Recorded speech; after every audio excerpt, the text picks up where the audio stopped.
Kasancewa da arewateach.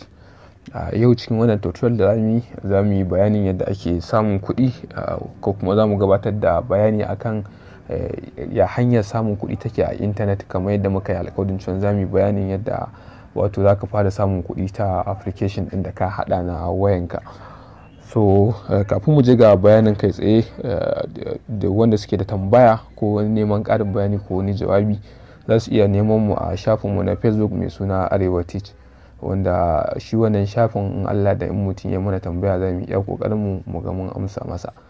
Sannan idan ya kasance da yiwuwar mu ƙara wani group a WhatsApp, za mu sanar da ku, kasancewar an yi mana bayanin cewa group ɗin da muka buɗe yanzu ya riga da ya cika. So bari mu je ga gabatar da tutorial ɗin kai tsaye. Idan ya kasance wato ka kirkiri application, dama tsarika ne na wanda Google suke da su, wanda ba za su baka talla haka kawai ba, sai ka cika wasu sharuɗa ko kuma ka kai wani geji. Kamar yanzu misali ga wanda suka kirkiri misali website.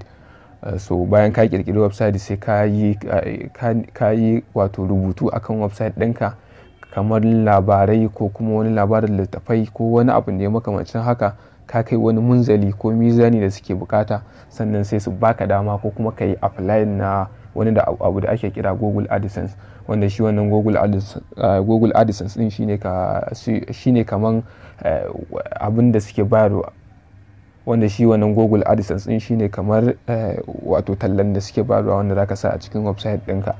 So in ya kasance cewa sun karbe ka, to za su yi ma sako ta cikin email address ɗinka cewa sun karbe ka ga code din da zaka je ka dauka ka sa a cikin site ɗinka, wannan in ka sa za su fara sa tallace a cikin su. Wato a takaice za mu iya cewa Google AdSense kamar kamfani ne wanda yake karbuwa tallace daga wajen mutane ko kuma wasu kamfanonuwa, yake zuwa yake raba wa mutane wanda za su sa a cikin website din su, application da YouTube. So idan misali ya kasance cewa kana da application kuma kana so ka samu wannan wato tallan da Google suke bayarwa, ka dinga sa application ɗinka domin ka fara samun kuɗi, to dole akwai sharuɗa ko kuma wasu abubuwa da dole sai ka bi su ko kuma ka kai su, sannan za ka fara wannan abun. Daga cikin sharuɗan ko kuma abubuwan da ake bukata, dole shine ya zama cewa ka iya haɗa application ɗin. Kamar yadda muka koyar da yadda ake haɗa application a wannan channel, ina tunanin insha Allah in mutum zai bada himma ya dinga yin abun, ko kuma ya yi kokari ya dage ya kalla bidiyon da muka yi tun daga na ɗaya har zuwa na biyu. Ina jin complete na yadda ake haɗa application babu wani bidiyo da ban yi ba. Idan akwai, shine na wannan yadda zaka sa wato yadda zaka fara samun kuɗi a cikin application ɗinka. Kaga wannan kuma baya ma daga cikin haɗa application, saboda duk abin da zaka nema a wajen haɗa application mun riga da mun gabatar, inda Andromo ne. Saboda haka ga wanda za su ga bidiyon a mazannin sabo, za su iya duba playlist na yadda za ka koyi hada application a wayanka ta Android. Sai ka duba cikin channel ɗinmu, akwai bayanin yadda ake yin wannan abun da bidiyo, kuma insha Allah ina tunanin duk wanda ya gan shi, so wannan bidiyon za su taimaka mushi wajen fahimtar yadda zai hada application da kansa ba tare da ya biya kuɗi ko na makamancin haka ba. Kuma misali ya kasance cewa baka da buri ko kuma aniyar cewa za ka sa tallan Google a cikin application ɗinka, so akwai kamfanonuwa wanda za ka iya karɓuwa ka sa tallan su a cikin application ɗinka. Kuma misali baka buƙatar ka sa tallan kowa a ciki, so za ka iya kaman nemowa wani wanda yake da YouTube channel, ka zo ka haɗa mishi application na YouTube ɗinsa, wanda za ka samu playlist ɗinsa da wasu abubuwa haka masu muhimmanci, wanda za ka iya sai da wannan application ɗin. Kaga ko babu komai, kai ka samu karuwa ta sanadiyar sai da wannan application din da kai.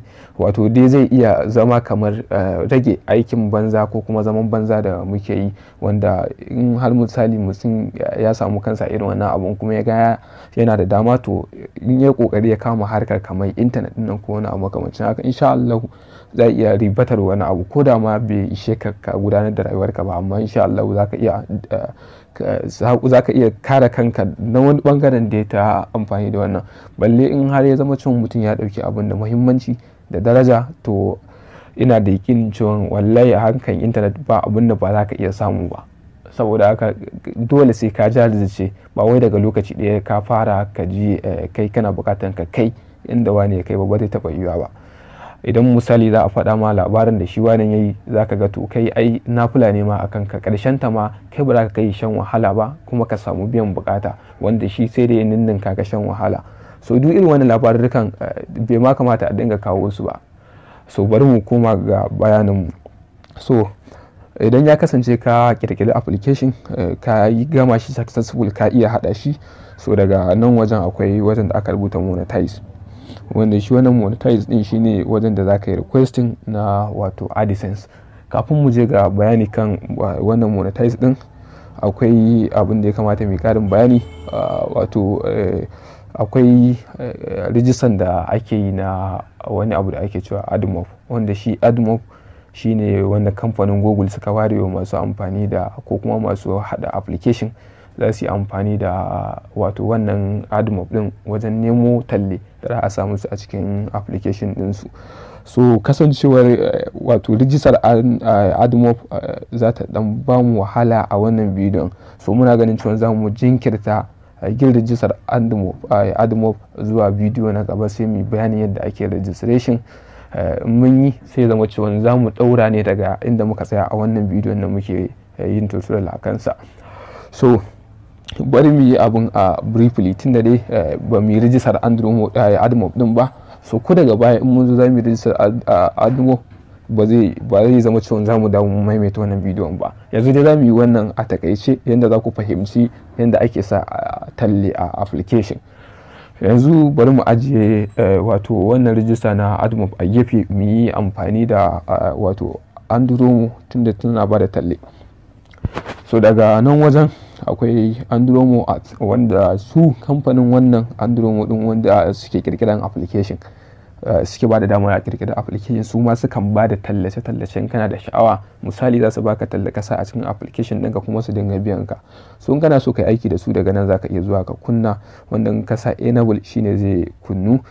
So abin da ya faru yanzu, da akwai wani sharaɗi wanda su wannan masu Andromo ɗin suka ginda ya ciwon, sai har ka wuce wannan sharaɗin sannan za su baka damar da za ka shigar da wato link ko kuma kwatakwatanka na tallan da ka karɓo a Google ko kuma ka karɓo a Andromo ko kuma ka karɓo a wani kamfani kamar su Amazon da wani Avren. So idan misali baka wuce wannan sharaɗin ba, babu yadda za a yi su baka damar da za ka yi wannan abun. Kaga yanzu daga nan wajen, ko kuma in ce kun kalla daga nan wajen, gashi Andromo Ads, wato shi wannan ads din abin da yake nufi shine advertisement, shine sautari akan takaita shi ya zama ads. So daga nan wajen sai aka ce wato enable Andromo Ads, contact as manager YY. So daga nan dai gashi an ce mana zamu yi enable na wannan tallace idan muna da sha'awa, wato idan muna da sha'awar mu aiki tare da kamfanin Andromo, so zamu iya kunnawa ta hanyar taba wannan abun. So abun mamakin shine gashi mun taba kuma bai bamu damar da zai kunnun ba. To abin da ya faru shine daga nan wajen su Andromo sun faɗi cewa duk wani wanda yake user ko kuma wanda ya register da su za su ba shi damar ya kirkira application guda ɗaya. Wannan application din da aka kirkira shi zai zama kamar wato sun baka damar ka koyi yadda ake haɗa application din ne ta kansa. Bayan ka iya, to sai ka zawo daga baya sai ka yi register da su, wanda za su baka damar da za ka kirkira application. Misali a wata guda 50, a shekara ya kama, ban san a shekaran guda ne ya kama bane, amma duk wata in kai registration su za su baka damar da za ka kirkira application guda 50. Kafin su baka wannan damar sai ka yi register da su, wanda register ana yin na wata, ana yin na shekara. Na watan shine ake yi na ina jin 3,500 ne ko nawa ne na manta. So sai na shekara wanda ya kama wajen 30,000 da wani abu, ko da 5,000 ne na manta. So dole sai ka yi wannan rijistar kafin ka zo ka samu damar da za ka shigar da tallace a cikin application ɗinka. Wato in ya zama cewa yanzu a kadara mun yi registration na Andromo, mun biya su kuɗin da suke so, sun ba mu dama mu kirkira application. To in mun zo nan wajen Andromo muna taɓa nan wajen enable ɗin nan, so direct zai ba mu damar da zamu shigar da wannan link ko kuma code din da muka kafo na talla, wanda zai dinga apply ne a cikin AdSense din mu.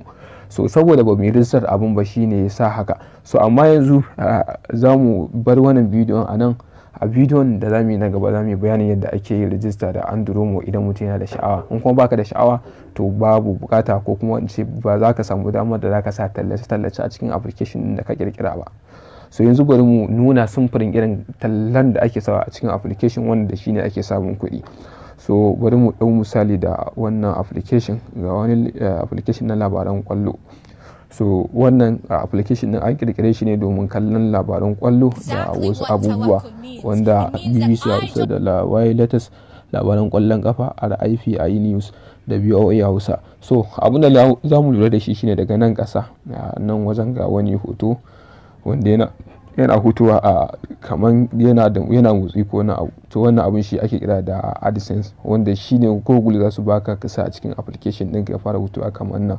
Idan mutum ya taɓa wannan abun shine in ya taɓa har ya kai shi ga website ɗin da aka shigar kamar nan wajen an ce get that feeling here. So wato in ka taɓa dai wannan abun shine zai kai ka website ɗin su waɗanda suka bada tallan. Saboda haka to taɓa wanda kai shine zai ba wa wannan mai application ɗin damar da zai samu wani abu daga cikin wato za a bashi wani abu na wuladan wannan taɓawar da kai, wanda mutane da yawa sukan ɗauki cewa wai idan misali kana da website so duk wanda ya shiga website ɗinka za a baka wani kamashi, wanda alhalin gaskiya ba haka bane ba. Bayan da a ce wai idan mutum ya shiga website ɗinka za a baka kuɗi, ba za a baka kuɗi ba har sai ya zama cewa mutum ya taɓa tallan da ya fito akan screen ɗinka kamar yadda yake wannan, shine za a baka wani abu na ladan taɓa wannan link ɗin da aka yi ko kuma wannan tallan da aka sa a cikin wannan ɗinka. Amma dan mutum ya shiga application ɗina sau miliyan ya goce ko kuma ya wuce bai taɓa talla ba, so akwai benefitin, amma dai wannan benefitin bai da wani amfani da za a ce za a bani kuɗi, ba zai yi ba sa ba da kuɗi a haka. Dole har sai ya zama cewa mutum ya taɓa link ɗin, kamar yanzu nan wajen in na taɓa wannan link na wannan abun ko na taɓa installing, to shine zan samu kuɗi ta sanadi, ko mai application ɗin zai samu kuɗi ta sanadiyya na dan na taɓa wannan abun. Amma dan mutum ya buɗe application ɗin yana da data sau 100,000 ba zan samu ko fuska ba. Sai dai akwai abin da ake cewa impression, kamar shine yake nuna cewa yanayin yanda tallanka yake tafiya, wato lafiyar tallanka. Za mu zo mu yi bayani akan wannan abun. So yanzu dai wannan shine kamar misali na AdSense da yake fitowa a cikin application, da kuma wato bana kamar wacce ta hoto wanda na wuce ta. So ina ga anan zamu dakata. A tutorial din da zamu yi na gaba zamu yi bayanin yadda ake registration da Andromo, wanda shi wannan registration din ba kyauta ake ba, dole sai mutum yana da kuɗi naira 3,000 da wani abu. So za mu yi bayanin yadda ake yi, za mu yi shi insha Allah. Yanzu za mu dakata a nan wajen, sannan insha Allah a cikin wannan satin da za mu yi kokari mu gama da wato rijistar Andromo da kuma yanayin yadda za ka yi ka sa tallan Google a cikin application ɗinka da kuma yadda za ka samu kuɗi. Wallahi wannan abin da kuke gani kuke rena, wallahi wannan a irin wannan abin wani zai samu kuɗin da wanda yake albashi yake samu naira 30,000 a wata ko sama da 30,000 ba zai same shi ba. Abu ne na in ka dage ka mai da hankali za ka more shi. In kuma misali ka ɗau abun kamar wato abu ne na iska da wani abu, to ba inda za ka je maganan gaskiya. Saboda haka in har kana da sha'awan application ka dinga samun kuɗi a cikinsa, to dole ne ka zage ka yi aiki na gaske. Babu wata hanya da za ka ci za ka samu kuɗi cikin sauƙi ba zai yiwu ba. Dole sai ka zage ka nemi aiki ko kuma ka yi aiki tukuru sannan za ka yi nasara. Bayan da za a yi nasara ta zo ma kana kwance ko wani makamancin haka. Shawara da muke baku shine in har mutum ya ga yana da interest ko sha'awa, to lalle ya dage akan abin da ya sa a gabansa, kuma a shawarci kada ya zama cewa kana hada abubuwa da yawa a kanka. Ya zama cewa in za ka yi wannan fannin to ka ɗauke shi iya shi kaɗai, in wannan fannin ne ka ɗauke shi iya shi kaɗai. Ta nan ne za ka dinga ganin cewa basirori ko wasu hazaƙoƙi ko wasu abubuwa suna zuwa ma wanda baka yi tunanin za ka same su ba. So za mu dakata a nan wajen. A kasance da Arewateach a kowane lokaci. Kada a manta a taɓa alamar subscribe kamar yadda kuke gani, sannan a taɓa alamar like domin ba mu ƙwarin gwiwa wajen gabatar da tutorial ɗin. Idan akwai abin da ba fahimta ba, za a iya bibiyar mu a shafinmu na Facebook, a tambaye mu mai shafin namu na Facebook sunan shi Arewateach, wanda za a same mu sai ai mana tambayar abin da ba fahimta ba insha Allah, kuma za mu yi kokari mu amsa mutum tambayarsa. Sannan in hali yayi za mu iya ƙara buɗe wani group na WhatsApp. In kuma ba mu samu ba to walle bane ba za kuma mu sanar ba, sai mu haɗa a wani tutorial insha Allah.